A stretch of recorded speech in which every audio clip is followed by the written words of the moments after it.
Hello everyone, परीक्षा junction की platform में आप सबको स्वागत है। मैं हूँ एडुकेटर शरण्या। और जैसा कि आप सबको पता है कि करंट अफेयर्स की क्लासेस हमारे एग्जाम्स के लिए कितना इम्पोर्टेंट है। तो जैसे कि यूपीएससी का क्लास हो, एग्जाम हो, या फिर एसएससी का हो, बैंकिंग हो, आरआरबी का एग्जाम है, या फिर सीएपीएफ, कोई भी एग्जाम्स के लिए करंट अफेयर्स का तो अलग ही एक इम्पोर्टेंस रहता है। तो आज की जो करंट अफेयर्स की टॉपिक है वो ये है कि टाइप 5 डायबिटीज को रिसेंटली रिकॉग्नाइज किया है। और कैसे रिकॉग्नाइज किया है? As a distinct form. मतलब टाइप 1 टाइप 2 ये जो डायबिटीज था, इसके साथ साथ टाइप 5 को भी एक अलग तरह की डायबिटीज के फॉर्म में बनाया गया है। ठीक है, तो टाइप 5 डायबिटीज क्या होती है, कैसे ये काम करता है, इस ये बाकी डायबिटीज से कैसे डिस्टिंक्ट है, इसके बारे में आज हम बात करेंगे। ओके, तो न्यूज क्या है? टाइप 5 जो डायबिटीज है इसको ऑफिशियली रिकॉग्नाइज किया है। कौन किया है? International diabetes federation, IDF. तो फर्स्ट क्वेश्चन तो यह है कि डायबिटीज को रिकॉग्नाइज कौन करता है, या फिर उसके बारे में रेगुलेशंस कौन बनाता है, उसके मेडिसिन क्या होनी चाहिए, कौन इसे रेगुलेट करता है? International diabetes federation. Okay, next क्या है? It affects lean and under nourished young adults. अब यंग एडल्ट्स का मतलब क्या है? 19 तक, 13 से 19 तक जो एज है उसे हम टीनेज का एज कहते हैं। उसके पहले किड, जो 7 से 12 तक की टाइम होती है उसे हम किड कहते हैं। उसके पहले 2 से 7 तक, या फिर 3 से 7 तक जो एज रहता है वो चाइल्ड का स्टेज होता है, चाइल्ड स्टेज। एंड उसके नीचे होती है टॉडलर, जो बिल्कुल ही चलना बात करना सीखा है। एंड एक 0 से 1 साल की जो एज होती है उसे इन्फेंट कहते हैं। ओके, तो infant, toddler, child, kid, teenage, young adult, adult, तो इसी तरीके से होती है। तो यंग एडल्ट मतलब 19 मतलब 20, 21, 22 की जो एज होती है, उस टाइम पे नॉर्मली जो डायबिटीज देखा जा रहा है वो टाइप 5 डायबिटीज है। ठीक है, तो ये कहां कहां पे रिपोर्ट किया गया है? रिपोर्टिंग इसकी हुई है India, Sri Lanka, Bangladesh, Uganda, Ethiopia, Rwanda, Korea. Korea भी मतलब डेवलप्ड कंट्री या फिर डेवलपिंग कंट्री, दोनों में ही मिला है। बेसिकली ग्लोबल साउथ का जो पार्ट है, तो इन सब एरिया पे मिला है। Impact of malnutrition on pancreatic development and insulin function in individual with poor nutrition in childhood has been established। मतलब क्या है कि बचपन में, चाइल्ड कंडीशन में, या फिर उसके पहले जब मां के पेट में थे, इन दैट कंडीशन अगर पैंक्रियास की डेवलपमेंट ठीक से नहीं हुई है, और मतलब माँ के पेट में पैंक्रियास की डेवलपमेंट अगर बच्चे का ठीक से नहीं हुई है, और लेटर स्टेज में जब बच्चा थोड़ा सा बड़ा हुआ है, तो उस टाइम पे अगर मेल न्यूट्रिशन रही है तो इस टाइप 5 डायबिटीज होने की चांसेस है। ये रिलेशन को एस्टेब्लिश किया गया है। ठीक है, तो आईडीएफ की 75 इयर्स की एनिवर्सरी था, और ये बैंकॉक में रिसेंटली टाइप 5 डायबिटीज को देखा गया है, मतलब इसको एस्टेब्लिश किया गया है। ठीक है, तो टाइप 5 डायबिटीज बेसिकली क्या है? ये एक mail nutrition induced low insulin production disease है। तो बेसिकली डायबिटीज जो डिजीज है उसमें क्या होती है? लो इंसुलिन प्रोडक्शन होती है। तो ये लो इंसुलिन की जो प्रोडक्शन होता है मेलनारिस्ट इंड्यूस्ड होती है। तो टाइप 5 से पहले टाइप 1 टाइप 2 के बारे में एक बार बात कर लेते हैं। तो टाइप 1 जो डायबिटीज है इसमें क्या होती है? टाइप 1 टाइप 2, ये दोनों जानने से पहले हमें एक चीज जानना है कि इंसुलिन कहां से सीक्रेट होती है। इंसुलिन सीक्रेशन होती है पैनक्रियास के आइलेट्स ऑफ लैंगरंस से। आइलेट्स ऑफ लैंगरहैंस, यहां से इंसुलिन की सीक्रेशन होती है बीटा सेल्स। ओके, तो ये हम सबको पता है। अब अगर आइलेट्स ऑफ लैंगरहैंस से के जो बीटा सेल्स है यहां से इंसुलिन की प्रोडक्शन ही नहीं होता है, इंसुलिन प्रोडक्शन ही नहीं है, प्रोडक्शन बंद है, तो टाइप 1 की डायबिटीज होती है। टाइप 2 की डायबिटीज कैसे होती है? बचपन में यंग एडल्ट स्टेज पे आइलेट्स ऑफ लैंगरहैंस से इंसुलिन प्रोडक्शन हो रहा था, बट एज के साथ साथ ये जो बीटा सेल्स होती है, ये बीटा सेल्स की डिस्ट्रक्शन है, बीटा सेल्स खत्म हो जाता है धीरे धीरे, तब बाहर से इंसुलिन इंजेक्ट करने की जरूरत पड़ता है। टाइप 1 पे भी इंसुलिन इंजेक्शन की जरूरत है, टाइप 2 में भी इंसुलिन इंजेक्शन की जरूरत होती है, या फिर ओरल इंसुलिन आप खा रहे हो, जो दवाई है वो आप खा रहे हो। तो ये यंग स्टेज पे पता चल जाता है, क्योंकि इंसुलिन की प्रोडक्शन ही जब नहीं हो रहा है तो वो तो आपको बचपन से ही पता चल जाएगा ना। बट टाइप 2 जो है वो आपको एजेड कंडीशन में, जो जैसे 40, 50, 60 साल में जो नॉर्मल डायबिटीज है वो टाइप 2 डायबिटीज देखने को मिलता है।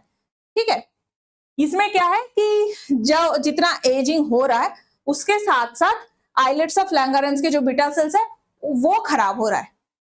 ठीक है, टाइप 5 में क्या होती है कि मां के पेट में जब बच्चा था तो मैल न्यूट्रिशन की वजह से आइलेट्स ऑफ लैंगरहैंस के बीटा सेल्स की ठीक से फॉर्मेशन ही नहीं हुई, तो जैसे ही यंग एडल्ट के स्टेज पे गए तो इंसुलिन की इनकी प्रोडक्शन कम हो गई है, डायबिटीज की एक न्यू फॉर्म जनरेट हुई है जो टाइप 5 डायबिटीज है।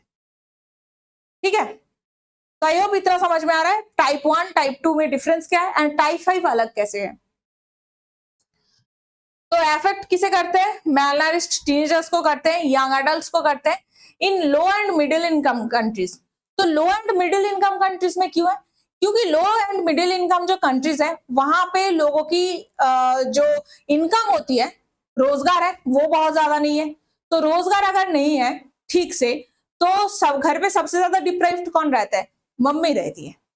बच्चे जो है वो खाना खा लेते हैं, जो घर के पुरुष होते हैं, एडल्ट मेल लोग होते हैं, वो बाहर जाते हैं काम करने, तो उन्हें खाना मिलना चाहिए।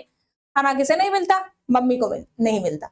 और अगर प्रेग्नेंट महिला है उन्हें और भी न्यूट्रिशन की जरूरत पड़ता है, तो मेल न्यूट्रिशन की चांसेस कहाँ पे है? लो एंड मिडिल इनकम कंट्री में बच्चे को तो है ही, साथ साथ में प्रेग्नेंट महिला को भी है। ठीक है, तो ये इसीलिए जो मैलनरिश्ड मम्मी है वहां से बच्चे की डेवलपमेंट ठीक नहीं हुई, तो जो टीनेजर है, यंग एडल्ट है, उनको भी ठीक से डेवलपमेंट नहीं हुई है। Okay, the disease caused pancreatic beta cells to function abnormally leading to insufficient production of insulin. तो इंसुलिन की प्रोडक्शन जो है वो इनसफिशिएंट है, यहाँ पे इंसुलिन की प्रोडक्शन नहीं होता, यहाँ पे इंसुलिन की प्रोडक्शन कम हो रही है धीरे धीरे ड्यू टू एजिंग। यहाँ पे इंसुलिन की डेफिशिएंसी है, इनसफिशिएंट प्रोडक्शन है। ओके, तो सिम्टम्स कैसे कैसे पता चलता है? ये एक यूनिक फॉर्म है डायबिटीज का जो एशियन इंडियंस में होती है, बट यहाँ पे ऑटो इम्यून या फिर जेनेटिक कॉजेस नहीं है। तो टाइप 1 पे क्या था? यहाँ पे ऑटो इम्यून कॉज था कि डेवलपमेंट हुई नहीं है ठीक से, या फिर ऑटो इम्यून प्रॉब्लम है, या फिर जेनेटिक प्रॉब्लम है कि जीन के वजह से ठीक से फॉर्म ही नहीं हुई है, जो बच्चों में पता चल जाता है, या फिर ऑटो इम्यून है, एजिंग की प्रॉब्लम है जो टाइप 2 में है। वैसा कोई भी प्रॉब्लम टाइप 5 पे नहीं है। तो फर्स्ट स्टेटमेंट पे बता दिया गया है कि ऑटो इम्यून मतलब टाइप 2 या फिर जेनेटिक कॉज मतलब टाइप 1, ये दोनों में से किसी एक का भी नहीं है। ओके, तो जो अफेक्टेड इंडिविजुअल होती है उनकी बॉडी मास इंडेक्स बहुत कम होती है। ये बॉडी मास इंडेक्स 18.5 के अराउंड होती है।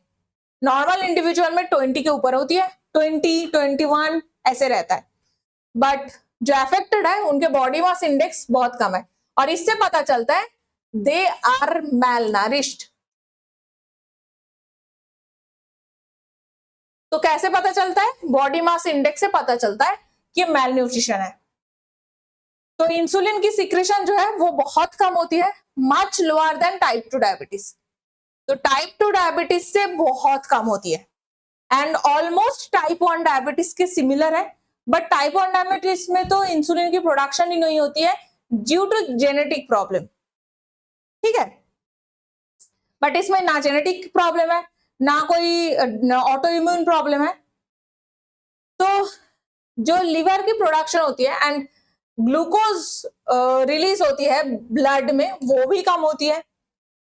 बॉडी स्कैन करने से पता चलता है कि बॉडी फैट जो है वो भी कम है। तो बॉडी फैट कम है, ग्लूकोज ठीक से ब्लड स्ट्रीम में नहीं है, इंसुलिन की सिक्रेशन कम है, बिकॉज मैलनरिशमेंट है। ओके, नेक्स्ट है dietary intake of protein, fibre, essential micronutrients is significantly low. मतलब खाने के साथ साथ इन्हें जो जो माइक्रोन्यूट्रिएंट्स मिलनी चाहिए, प्रोटीन मिलनी चाहिए, वो भी नहीं मिल रहा है। क्यों नहीं मिल रहा है? क्योंकि उनको खाना ठीक से नहीं मिल रहा है। खाना ठीक से नहीं मिल रहा है तो वो मैलनरिश्ड है। ओके, आई होप ये रिलेशन आपको समझ में आ रहा है। तो अब क्या है, इस डायबिटीज का बर्थ के साथ क्या रिलेशन है? तो जो बेबी होती है बेसिकली, वो बेबी को ठीक तरीके से न्यूट्रिशन नहीं मिला है डेवलपमेंट के स्टेज पे। तो माँ के पेट में जब इसका डेवलपमेंट हो रहा था, उस टाइम में इसे राइट अमाउंट की न्यूट्रिशन नहीं मिली है। तो न्यूट्रिशन अगर नहीं मिलता है तो बाद में लेटर लाइफ में डायबिटीज की चांसेस बढ़ जाती है, ठीक है। तो बेबी अगर अंडर नरिश्ड है या फिर ओवर नरिश्ड है in birth, then gains too much weight later. तो अगर अंडर नरिश्ड रही है या फिर ओवर नरिश्ड रही है और बाद में बहुत जल्दी जल्दी वेट गेन हुई है बच्चे की, तो टाइप 2 डायबिटीज बन सकते हैं। तो टाइप 2 डायबिटीज कैसे बनते हैं? पहले अंडर नरिश्ड रहिए बर्थ के टाइम पे, या फिर ओवर नरिश्ड रहिए, दोनों में से कोई भी एक हो सकता है। देन जल्दी जल्दी में, बर्थ के बाद से जल्दी जल्दी में बेबी का वेट बढ़ा है, तो टाइप 2 डायबिटीज की चांसेस है। But if baby stage under nourished, तो बर्थ के बाद, बर्थ से पहले एंड बर्थ के बाद दोनों टाइम में ही अगर ये अंडर नरिश्ड रही है, तो वो मैलन्यूट्रिशन रिलेटेड टाइप 5 डायबिटीज हो सकता है, ठीक है। तो टाइप 2 डायबिटीज पहले अंडर या ओवर नरिश्ड है, उसके बाद बहुत ज्यादा खाना खिलाया तो बच्चा की ओवरवेट कंडीशन हो गया, तो टाइप 2 डायबिटीज। अंडर नरिश्ड है बच्चा होने से पहले, बच्चा होने के बाद, तो ये मैलन्यूट्रिशन रिलेटेड टाइप 5 डायबिटीज है, ठीक है। तो आई होप यहां तक समझ में आ रहा है। आई होप ये जो न्यू कंडीशन है वो आपको समझ में आया रहा है। एग्जाम के लिए हमने क्या क्या इंपॉर्टेंट बात कही है कि इंटरनेशनल डायबिटिक फेडरेशन जो है ये सारे रेगुलेट करते हैं, एंड बर्थ के साथ या फिर न्यूट्रिशन के साथ किस तरीके से रिलेशन है, टाइप 1 डायबिटीज कैसे होती है, टाइप 2 डायबिटीज कैसे होती है, इसके बारे में हमने डिटेल्स में बात किया। अगर आपको इससे रिलेटेड कोई भी डाउट है तो आप हमें कमेंट सेक्शन पे जरूर बताइए। आप हमारे साथ कांटेक्ट भी कर सकते हैं, नीचे दिए गए डिस्क्रिप्शन में नंबर मेंशन है।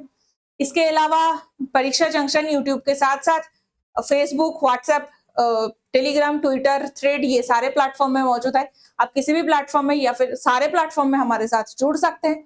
अगर वीडियो को पसंद आई है, आपको हेल्पफुल लगा है, तो इसे लाइक कीजिए, अपने दोस्तों के साथ जरूर से शेयर कीजिए। एग्जाम्स के लिए बहुत इंपॉर्टेंट है और आपके दोस्तों को भी उसका लाभ उठाने दीजिए, एंड सब्सक्राइब कीजिए टू परीक्षा जंक्शन।